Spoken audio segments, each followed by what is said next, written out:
എടാ രമേശ, എടാ മാധവ, എത്ര നാളെ നിന്നെ കണ്ടിട്ട്. നീ എപ്പ എത്തി? നീ ആകെ ആളങ്ങ് മാറിപ്പോയില്ലോ. ഞാന് 2 ദിവസമാണ് വന്നത്. കൃത്യമായിട്ട് പറയണെങ്കിൽ നമ്മുടെ കഴിഞ്ഞ ഞായറാഴ്ച രാത്രി 12:42 ഫ്ലൈറ്റിന് ഞാൻ എത്തി. പിന്നെ എന്തൊക്കെയുണ്ടെങ്കിൽ വിശേഷങ്ങളൊക്കെ? വിശേഷമാണല്ലോ. എന്റെ കല്യാണം തീരുമാനിച്ചു. ആഹാ. അപ്പൊ ഞാൻ ഈ കല്യാണം വിളിക്കാനായിട്ട് ഇങ്ങനെ വരുന്നു. അപ്പോഴാണ് നിന്നെ കണ്ടത്. എന്തായാലും നിന്നെ കണ്ട സ്ഥിതിക്ക് ഞാൻ നിന്റെ വീട്ടിലേക്ക് വരുന്നുണ്ട്. എന്തായാലും ഞാനൊരു ലെറ്റർ ഇപ്പം കൂടെ തരാം. ലെറ്റർ ഒക്കെ അവിടെ ഇരിക്കട്ടെ. എന്തായാലും നീ വീട്ടിലേക്ക് വരുമല്ലേ, അന്നേരം തന്നാ മതി. മതിയോ? അല്ല, അതിന് എന്റെ വീട്ടിലേക്കുള്ള വഴിയൊക്കെ നിനക്ക് ഓർമ്മയുണ്ടോ? ഒരുപാട് വർഷങ്ങളായില്ലേ നീ വന്നിട്ട്. എനിക്ക് പിന്നെ ഓർമ്മയില്ല. എടാ, നമ്മുടെ കിളിമുക്ക് ജംഗ്ഷന്റെ അവിടെ നിന്ന് ആ വളവ് തിരിഞ്ഞു വരുമ്പോൾ ഒരു കലിങ്, അതിന്റെ അപ്പുറത്ത് കാണുന്ന കിഷോർക്കയുടെ വീട്, അവിടെ നിന്ന് 3ാമത്തെ വീട് ആ ഓടുത്തത്. അന്ന് ഓടായിരുന്നു. ഇപ്പൊ എനിക്കറിയില്ല.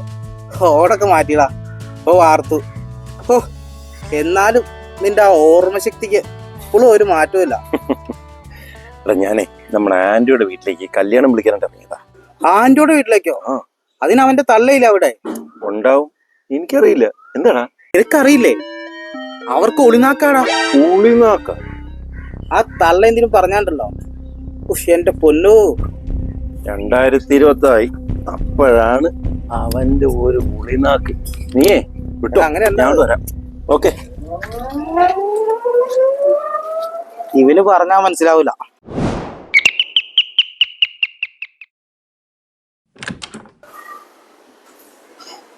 മാധവ, എന്റെ കുട്ടാ, നീയാ? വാ വാ വാ, നീ എപ്പത്തിയടാ? ഞാൻ വരുന്ന വഴിയാ. ആരാടാ വന്നത്? അത് എന്റെ ഒപ്പം സ്കൂളിൽ പഠിച്ചതാ.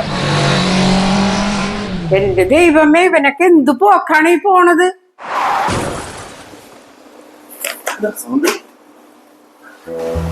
ഞാനെന്ത് ചെയ്തു? ദൈവത്തെ ഓർത്ത് ഒന്നും മിണ്ടാതി. ആ പോയതിനോടെ സ്കിഡ് ചെയ്ത് വീണ്ടോ? എടാ, പിന്നെ നമ്മുടെ രമേശിനെ ഓർമ്മയുണ്ടോ? അവനെ കണ്ടായിരുന്നു വരുന്ന വഴി. എടാ, നമ്മളോട് 5ാം ക്ലാസ്സിൽ പഠിച്ച രമേശനെ, കൈയുടെ ഇവിടെ ഒരു മറുകൊക്കെ ഉള്ളേ. എനിക്ക് അത്ര ഓർമ്മ കിട്ടുന്നില്ല. അത് പോട്ടെ. നിന്റെ നിനക്കൊരു 5ാം ക്ലാസ്സിൽ പഠിക്കുന്ന സമയത്ത് നിന്റെ അച്ഛൻ നിനക്കൊരു വാച്ച് വാങ്ങി തന്നില്ല? മറ്റേ നമ്മുടെ ഒരു മിക്കി മൗസിന്റെ ഒരു ഡയലൊക്കെ ഇല്ല, പ്ലിങ് പ്ലിങ് സൗണ്ട് ഒക്കെ കേൾക്കുന്ന ഒരു വാച്ച്.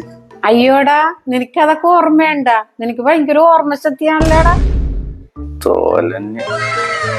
അടുക്കളയിൽ എന്തിരുന്ന് കരയുണ്ടെന്നോ? അതൊക്കെ ഇരിക്കട്ടെ.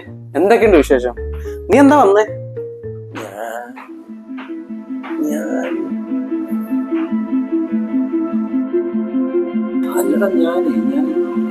അല്ല, നീ ടെൻഷൻ അടിക്കണ്ട.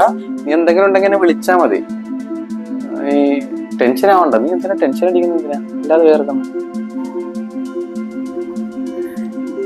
എനിക്കൊന്നും മനസ്സിലാവുന്നില്ല. എനിക്ക് എല്ലാം മനസ്സിലാവുന്നുണ്ട്. കുഴപ്പമില്ല. നീ എന്തായാലും ഉണ്ടെങ്കിൽ വിളിച്ചാൽ മതി. ഓക്കെ.